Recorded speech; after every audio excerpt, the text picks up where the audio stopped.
Well, ladies and gentlemen, boys and girls, EMS providers of all ages, it's once again time for the EMS Leadership Podcast, and I want to thank you for joining us. And for those of you who are online, thanks for joining us as well, taking time out of your day. And just remember, when your boss comes by, to go ahead and minimize them screens so you don't get in trouble for enjoying the Leadership Podcast. But again, thanks for joining us. I think, being here in Las Vegas from the show floor at EMS Expo, I think you got a great opportunity to hear some great speakers, and I'm really honored to have our guests here. We're going to be talking with Bruce Evans and Sarah McEntee about the CAS process, and of course, Bruce is the author of Management of EMS. And we're actually going to be giving away one of those volumes today to the listeners out there. So we'll hear a little noise. I want you guys to get involved in the show, and we'll see if we can get Bruce to even sign his book. So, but before we do that, we want to go ahead and thank our sponsor, and that is the Medtronic Foundation, the Heart Rescue Project. And what we have is Dr. Greg Mears with us from the University of North Carolina. Doc, how you doing? Very good. Thank you for joining us, and I appreciate it. So maybe you could give us just a little bit about the Heart Rescue Project. What is that all about? The Heart Rescue Project is a very interesting initiative. It's brought together states, it's brought together universities, it's brought together communities. But the goal of the foundation is to increase the outcomes of cardiac arrest, victims of cardiac arrest, and double their survival over the next 5 years. There are 5 states, and these are really state systems that they're trying to build. North Carolina, Pennsylvania, Minnesota, Washington, and Arizona are the initial entities that are working, and we're also involving AMR. They're a partner in this collaboration. So how did you guys come up with it? What was the thought behind it? Well, there's a lot that's happened in EMS and in healthcare, and I think we're really at an opportune time to take advantage of some of the foundational things that have happened the last 10 years. Certainly my efforts have been very engaged in data, measuring performance, and we're also seeing a reform in healthcare to a degree.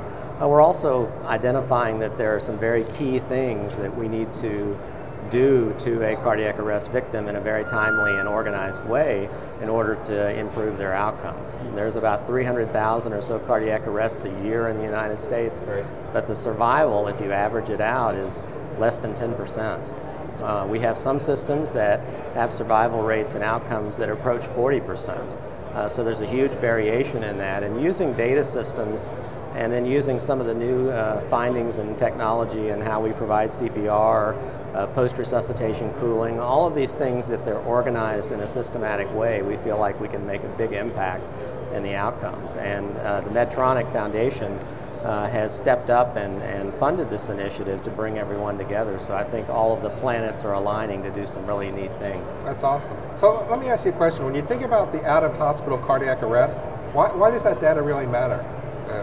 Well, I think in healthcare, from this point on, everything is going to matter from a data perspective. In other words, we have to be able to measure the success and the impact that we're making.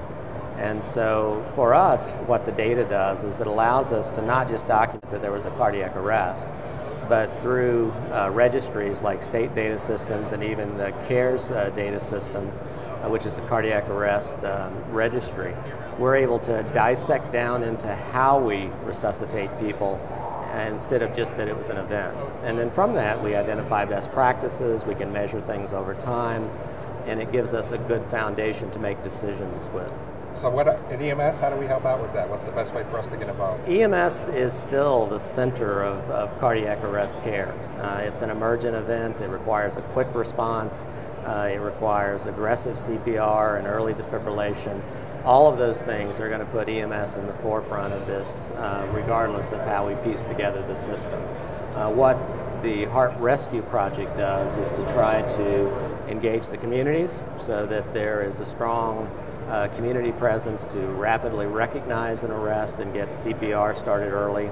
The dispatch centers are being engaged to be able to, through EMD protocols, make sure that CPR gets started early. EMS has to have a very quick response and a very organized structure to be able to aggressively provide CPR the way that we want to today. Certainly that's changed significantly over the last few years, and the rate and the effort that it requires to provide good CPR. And then finally, once we have a resuscitation, it's key to make the right decision to get the patient to the right facility that can maintain post-resuscitation hypothermia. So all of these things together have to form a system, and if we can make that system work one patient at a time, 300,000 times, we think we can really make a difference in the outcome. Well, I think it's a great project, and we can't wait to see some of those outcomes. So Dr. Greg Mears, thank you very much for joining us. Well, thank you. We appreciate it.